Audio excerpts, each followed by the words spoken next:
Today we're going to be talking and discussing the benefits and pros and cons of top mount intercooler versus front mount intercooler on a Subaru WRX or STI.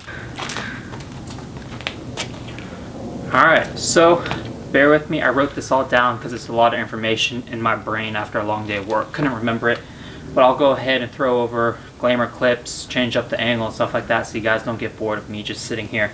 So I asked you guys on Instagram what kind of topics you wanted me to talk about, and one of them that stood out to me was top mount intercooler versus front mount intercooler. And because I've run both, I think it'd be a topic I could touch on pretty well, and also a lot of people want to know about it. Especially if you look online, people are always posting on forums, top mount or front mount, which one's best. So we're going to start with top mount intercooler because that's what our cars come with. Now the stock intercoolers, they're good. The STI one is definitely much better than the WRX one. The WRX is made out of plastic, so it is prone to crack the more horsepower you push. But I would say the stock WRX top mount can hold probably around 300 wheel horsepower, maybe 400 before you need to upgrade. STI top mount is hands better than the WRX one. So the point of a top mount intercooler is to reduce post-turbo air temps through the throttle body. Now on the WRX, it is known that the throttle body causes a lot of leaks, so I would definitely recommend if you're staying with a top mount intercooler, whether it's a stock one or upgraded for a WRX, that you upgrade the throttle body hose. Mishimoto makes a good one. I think Mishimoto's the only one that makes a throttle body hose that I can think off the top of my head. There's two different configurations that you can buy a top mount.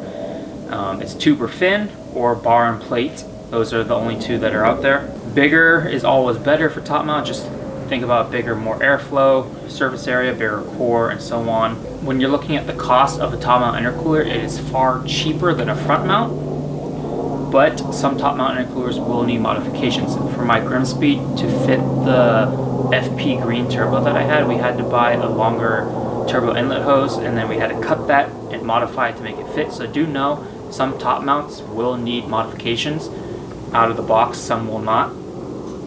Some pros of the top mount intercooler though is because it's such a small area of hosing and airflow from turbo to throttle, or from turbo to intercooler, that there is no response lag and no throttle delay, unlike which we'll talk about in the front mount intercooler.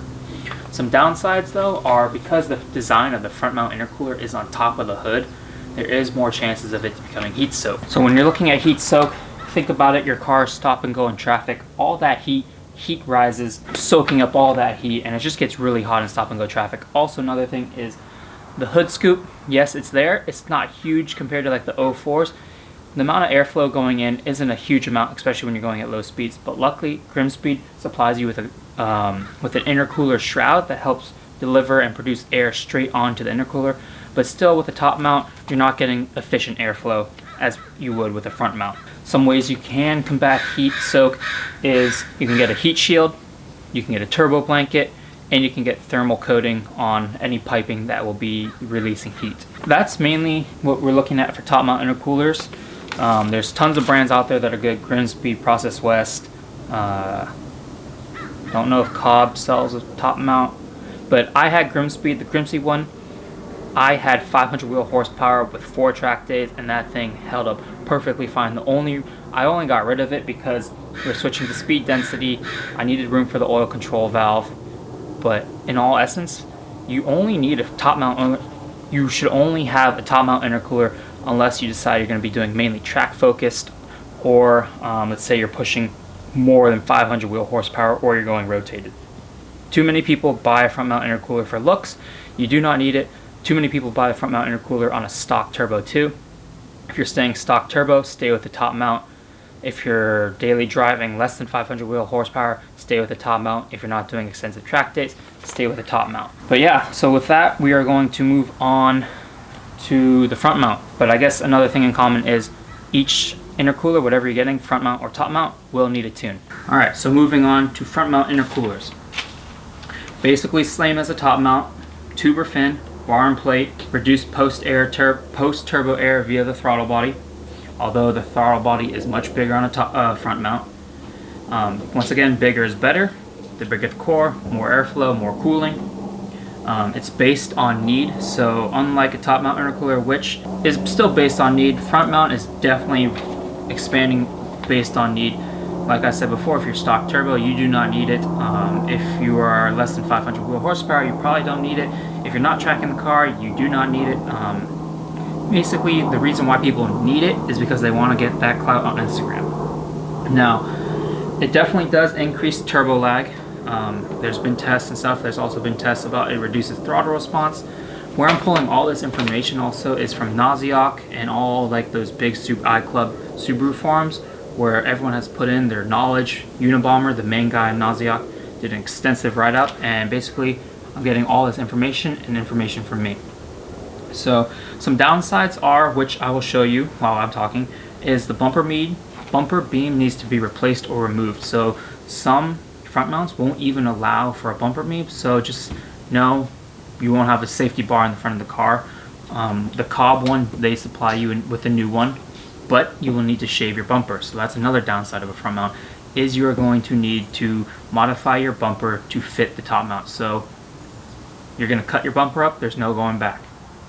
There's also another issue of the blow-off valve or bypass valve not being able to fit some certain top mount intercoolers, or sorry, some certain front mount intercoolers.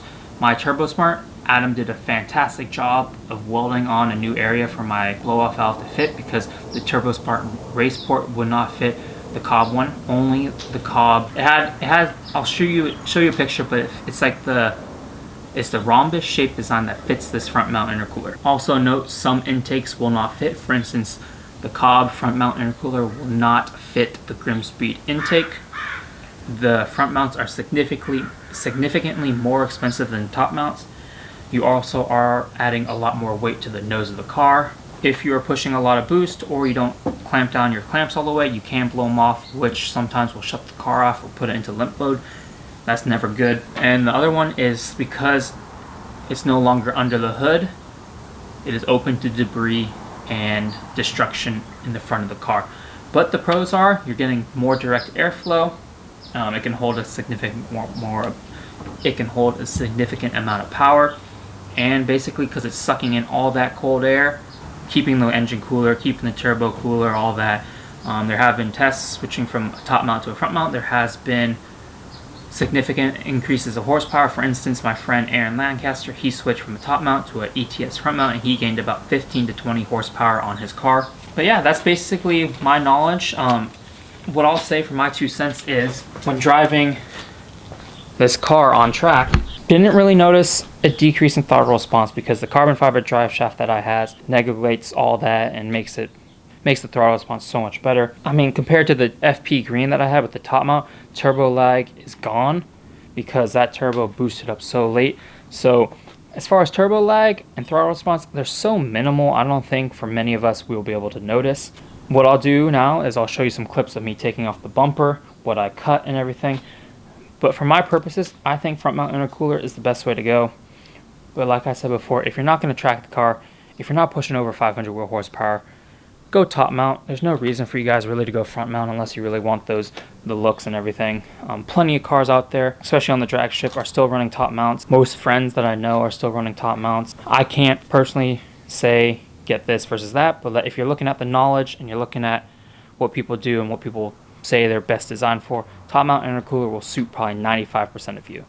But if you guys have any more questions, please comment down below, and I know that was quick, straight to the point, but I hope that helped you guys. And I wish I knew this information, but luckily I had Adam and Travis who really helped me with information to figure out which one exactly fits me best. But I love the Grimmspeed top mount when I had it, and I love the Cobb.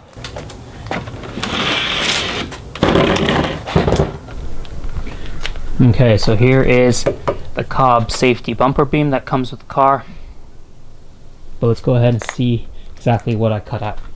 So when you're looking at the front bumper, it has that huge black thing. Cut that out. And then on the back side, as you can see, cut this all out. Did not have to cut the fog lights. I think, yeah, mainly it was, had to cut this whole section out, plus up a little. And then, oh, the tow hook area had to be all trimmed out. But I think that's it. The ETS, I do know you have to cut theirs out, but the cob does not. So like I said before, it all depends on the front mount intercooler you get, but there will be more modifying and cutting that will need to be done. Alright, that's it guys, and I hope you guys enjoyed. Like, subscribe, do your thing, comment down below what you liked, what you didn't like, and I'll see you guys in the next video.